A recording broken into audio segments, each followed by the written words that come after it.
Hey guys, this is Collin Moshman for CardRunners.com. Today we have a 3 rebuy 180-man sit-and-go hand history played on PokerStars by myself.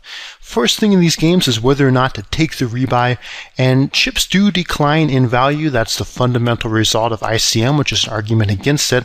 But the reason why I do take the rebuy in these is because there are some recreational players who buy in for a double stack or just double up, and then either spew it off pre-flop or make significant post-flop mistakes in deep stack spots.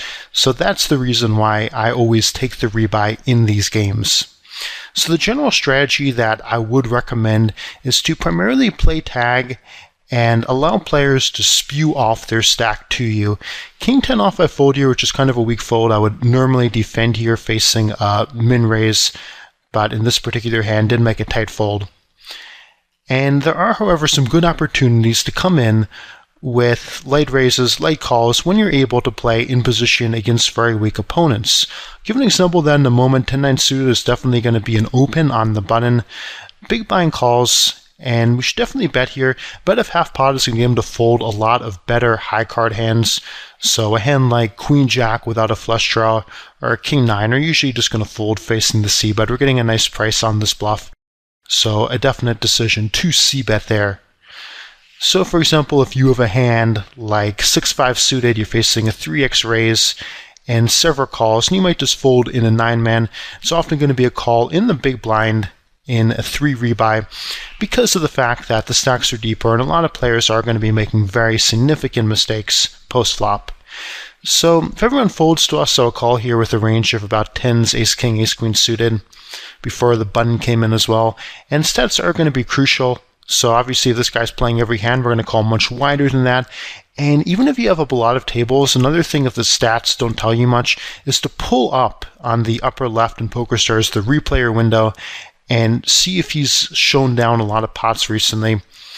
And so that can cause you to significantly widen your calling range in spots like that. And we'll notice that this player who showed down ace-10 off after open shoving 18 blinds UTG just rebought for a double stack. So definitely some good opportunities. And here once again, so he's open shoving 3K, probably with some hand that it's not the best play to just open shove his 30 blind stack. And so that's definitely a big part. And once again here of the decision to rebuy from the start and have the advantage of doubling up a double stack in a situation early in a 3R. So ace-queen offsuit, we face a 9 blind shove from the cutoff. And I would call pretty much close to my entire opening range here. So I would open a range of approximately 5s plus, ace-9 suited, ace-jack off, jack-10 suited, queen-jack offsuit, and only fold a couple hands like queen-jack off, but any suited Broadway, 5s plus I would call, ace-jack, ace-9 suited, those would all be hands that I would call here, getting close to 2-1, so we're getting 1.8 to 1 here. And he shows queen-jack offsuit, definitely a bit of a light shove, and we managed to hold. King-jack off would have been about the bottom of our opening range, so we could definitely open. King-queen off would be a standard open. King-jack offsuit, you can either open or fold, close decision there. Ace-deuce off in the big blind, clear fold, facing a min-raise. And Jack-8 offsuit, I'm going to tend to fold here. It does depend. We should absolutely look left. If these guys have tighter stats, we can go ahead and open it. But my default would be to open suited, Jack-9 offsuit, and fold the Jack-8 offsuit. So we have a few more folds here. We're definitely going to open the King-Queen, as well as any suited Broadway hand, and Queen-Jack offsuit would be the bottom of my open raising range. Would not have opened a low suited ace from effectively MP1, with this being an 8-handed table.